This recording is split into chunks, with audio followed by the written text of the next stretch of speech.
जय श्री कृष्णा, राधे राधे। आज की इस वीडियो में जानेंगे आषाढ़ मास के शुक्ल पक्ष की देवशयनी एकादशी का व्रत कब किया जाएगा, पूजा विधि और पारण का शुभ मुहूर्त क्या रहेगा। एकादशी व्रत को सभी व्रतों में श्रेष्ठ माना गया है, इसलिए शास्त्रों में इस व्रत को व्रतराज कहा जाता है, और यानी कि व्रतों का राजा। इसका मतलब कोई व्रत न किया जाए तो भी केवल एकादशी का व्रत ही किया जाए तो आपको सभी व्रतों का फल प्राप्त हो जाता है।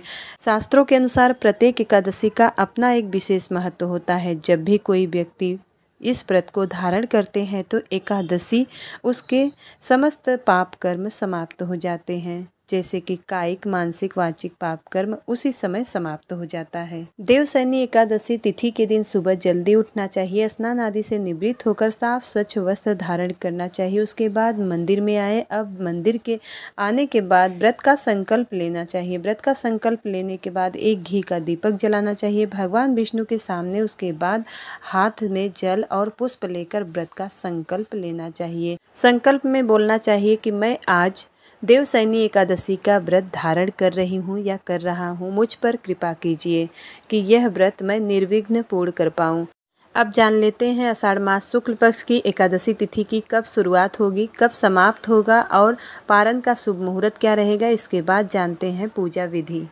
आषाढ़ मास 2025 में देवशयनी एकादशी का व्रत 6 जुलाई दिन रविवार को रखा जाएगा।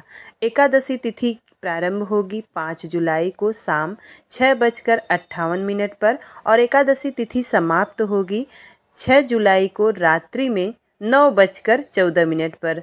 तो ऐसे में देवशयनी एकादशी का व्रत 6 जुलाई दिन रविवार को रखा जाएगा और व्रत का पारण का शुभ मुहूर्त रहेगा 7 जुलाई को प्रातःकाल 5:29 से लेकर सुबह 8:16 तक।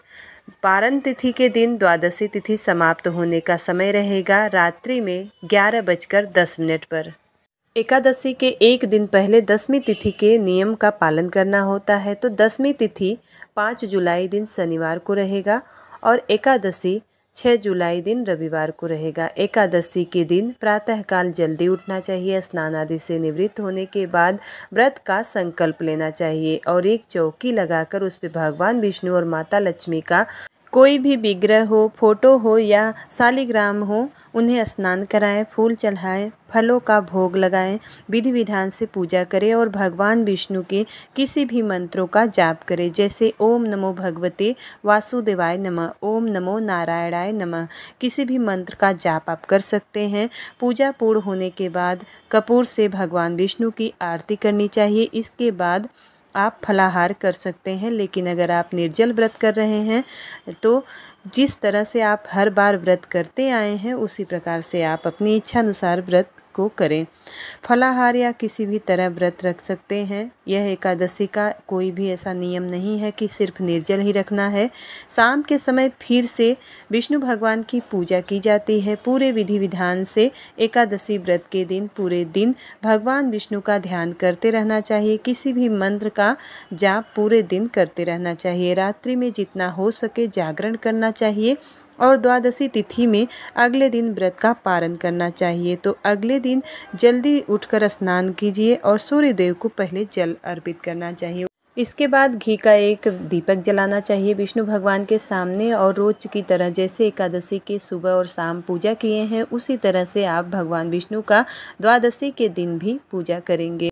अब शुभ मुहूर्त में आपको व्रत का पारण करना है, तो शुभ मुहूर्त में पारण करने से पहले आपको दान दक्षिणा या दाल आटा किसी भी ब्राह्मण को आप दे सकते हैं या फिर निकाल के रख दीजिए, बाद में दे सकते हैं। शुभ मुहूर्त में अपने व्रत का पारण कर लीजिए।